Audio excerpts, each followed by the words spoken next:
दोस्तों जनसुराज में इन दिनों कई बड़े नेता जो हैं वो शामिल हो रहे हैं। आरसीपी सिंह जनसुराज में शामिल हो गए। उनकी पार्टी जो है उन्होंने जनसुराज में उसका विलय कर लिया। साथ ही साथ अब यह चर्चा है कि शिवदीप लांडे और मनीष कश्यप भी जो है जनसुराज में शामिल हो सकते हैं। जिस प्रकार मनीष कश्यप की मुलाकात जनसुराज के कई बड़े नेताओं से हुई है और कहीं ना कहीं ये बातें अब सोशल मीडिया पर तैरने लग गई हैं कि क्या जनसुराज एक कह सकते हैं कि एक थर्ड फ्रंट के रूप में जो है वह उसे देखा जा सकता है। एक आरजेडी और जेडीयू के सामने जनसुराज क्या अपनी एक अलग छाप छोड़ सकता है। देखिए, बातचीत करेंगे, हमारे साथ पूर्व आईपीएस ऑफिसर अमिताभ दास सर मौजूद हैं। सर, जनसुराज में कई लोग इन दिनों शामिल हुए हैं। अभी चर्चा है कि शिवदीप लांडे भी आ सकते हैं, मनीष कश्यप भी आ सकते हैं, आरसीपी सिंह तो आ ही चुके हैं। तो क्या एक मजबूत पार्टी बनकर उभर रही है जनसुराज बिहार के लिए? नहीं, इसमें तो शक नहीं है कि एक तीसरा कोण बन गया है बिहार की राजनीति का। अब तक तो बिहार की राजनीति में एक और एनडीए था जो अभी सत्ता में है, जदयू, भाजपा और बाकी हम और लोसपा वगैरह, और दूसरी तरफ महागठबंधन था जिसमें राजद, कांग्रेस, वाम दल, वीआईपी वगैरह, और यही दोनों दो ध्रुव समझिए। लेकिन एक नया एक कोण बनाया है जनसुराज पार्टी ने, और अभी जो प्रशांत किशोर हैं उसके जो सूत्रधार है वो बिहार बदलाव यात्रा पर निकले हुए हैं।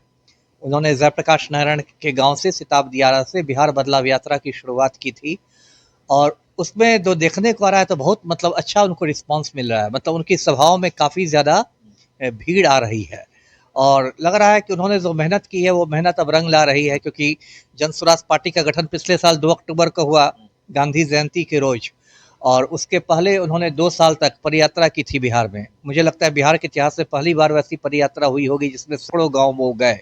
तो काफ़ी उन्होंने मेहनत की है, तो एक जनसुराज की पहचान तो बनी है, इसमें तो कोई दो राय नहीं है।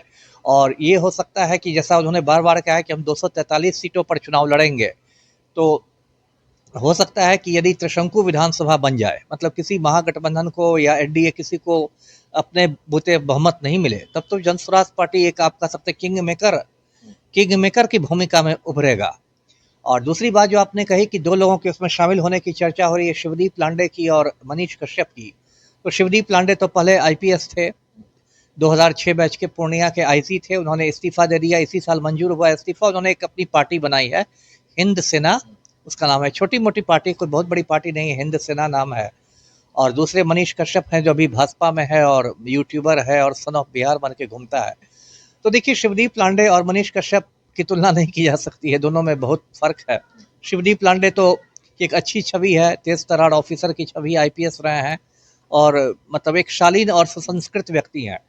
मनीष कश्यप को तो मैं ऐसे ही सड़क छाप गुंडे की तरह उसका व्यवहार रहता है। कभी दुकानदारों को जाके पीट देता है, कभी कोई फर्जी वीडियो बना देता है, कभी कुछ कर देता है। अभी पीएमसीएच में जाके पिटा गया है।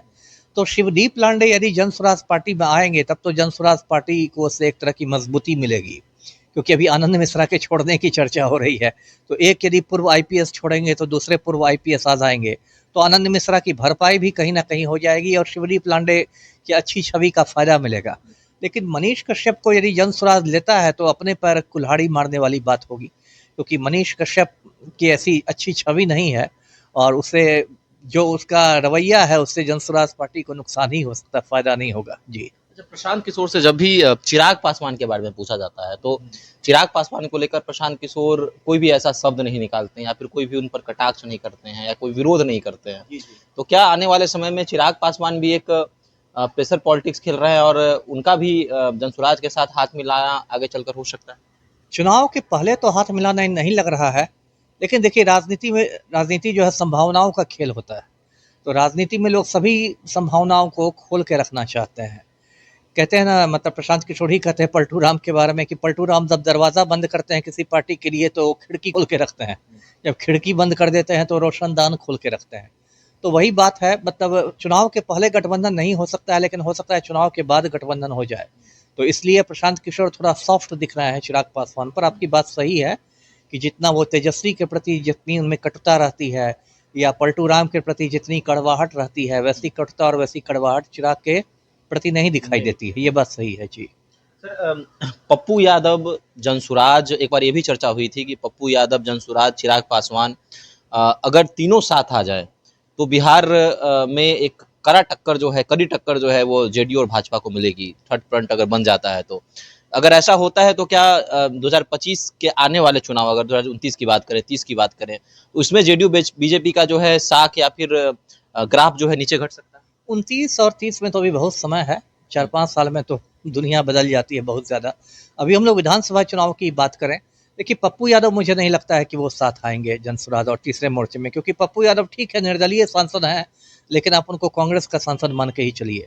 उनकी जो पत्नी है रंजीत रंजन, वो कांग्रेस की एमपी है राज्यसभा से, और पप्पू यादव भी जिस तरह से चुनाव जीतने के बाद गए थे प्रियंका गांधी से मिलने के लिए, तो उसको आप मान के चलिए कि वो एक तरह से कांग्रेस से ही जुड़े हुए हैं, भले हो सकता है आधिकारिक रूप से नहीं जुड़े हों। तो मुझे नहीं लगता कि वो अभी तीसरे मोर्चे में आएंगे, और चिराग पासवान के भी चुनाव के पहले आने की संभावना कम है, लेकिन चुनाव के बाद ये लोग कुछ खेल कर सकते हैं जी। तो चिराग कह रहे हैं कि बिहार मुझे बुला रहा है, बड़ा बड़ा पोस्टर जो है सोशल मीडिया पर तैर रहा है कि चिराग पासवान अगले मुख्यमंत्री, चिराग पासवान जो है वह ऐसे सीट से लड़ेंगे जो सामान्य जनरल सीट होगा। तो ये संदेश किस प्रकार का दिया जा रहा है बिहार में? क्या यह प्रेशर पॉलिटिक्स? वही बात है जो आपने कही कि प्रेशर पॉलिटिक्स है, दबाव की राजनीति, इसको एक तरह से आप पैंतरेबाजी कहिए। अब पैंतरेबाजी का ये मतलब है कि जब 243 सीटों का बंटवारा होगा एनडीए में, तो चिराग पासवान उसमें चाहते हैं ज़्यादा से ज़्यादा सीटें लेना। तो और इसका एक ये भी इसमें हो सकता है, एंगल हो सकता है कि भाजपा हो सकता है चिराग पासवान का इस्तेमाल कर रही हो पलटू राम को दबाव में रखने के लिए, क्योंकि आपको याद होगा 2020 के चुनाव में चिराग पासवान ने बहुत नुकसान कर दिया था जदयू को। जदयू तीसरे नंबर पर खिसक के चली गई थी 43 सीटों के साथ।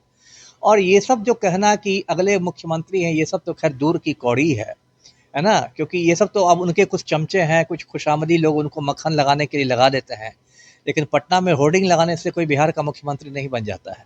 आज की तारीख में देखिए चिराग पासवान के पास एक विधायक नहीं है, तो आप खुद को अगला मुख्यमंत्री बता रहे हैं, ये तो थोड़ा दुस्साहस वाली बात हो गई ना।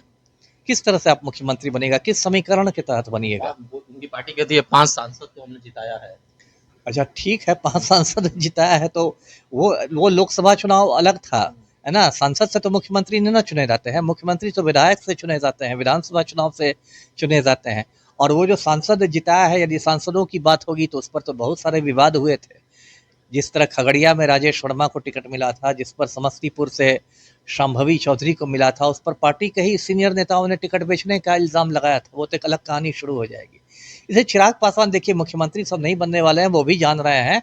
और ये सब जो बात है, जो अभी उनके बहनोई अरुण भारती ने फेसबुक पोस्ट किया है कि वो विधानसभा का चुनाव लड़ेंगे और इससे लड़ेंगे, क्या कहते हैं, सामान्य सीट से लड़ेंगे, तो ये सब एक तरह से दबाव बनाने की रणनीति है। मेरा ये कहना है कि यदि सच में चिराग पासवान को विधानसभा चुनाव लड़ना है, वो गंभीर है इसके प्रति, तो सबसे पहले उनको लोकसभा से इस्तीफा देना चाहिए और मोदी सरकार से इस्तीफा देना चाहिए, तभी लोग उनकी बात को गंभीरता से लेंगे जी। चलिए, तो बिहार में विधानसभा चुनाव है, एनडीए एक तरफ है, दूसरी तरफ महागठबंधन, तो तीसरे मोर्चे की भी जो है अब चर्चा होने लगी है कि चिराग पासवान जिस प्रकार से बिहार मुझे बुला रहा है, उनका पोस्टर जो जारी हो रहा है, तो क्या जनसुराज से हाथ मिलाकर साथ ही साथ मनीष कश्यप, शिवदीप लांडे जैसे जो नेता हैं वो इसमें आकर क्या थर्ड फ्रंट बनाएंगे, और क्या पप्पू यादव भी शामिल हो सकते हैं? ये तमाम सवाल जो है बिहार में अब जनरल लगे हैं। आपको क्या लगता है, अगर तीसरे मोर्चे की शुरुआत बिहार में होती है तो यह कितना टक्कर देगी? आप भी हमारे साथ कमेंट सेक्शन में अपनी राय रखें। धन्यवाद।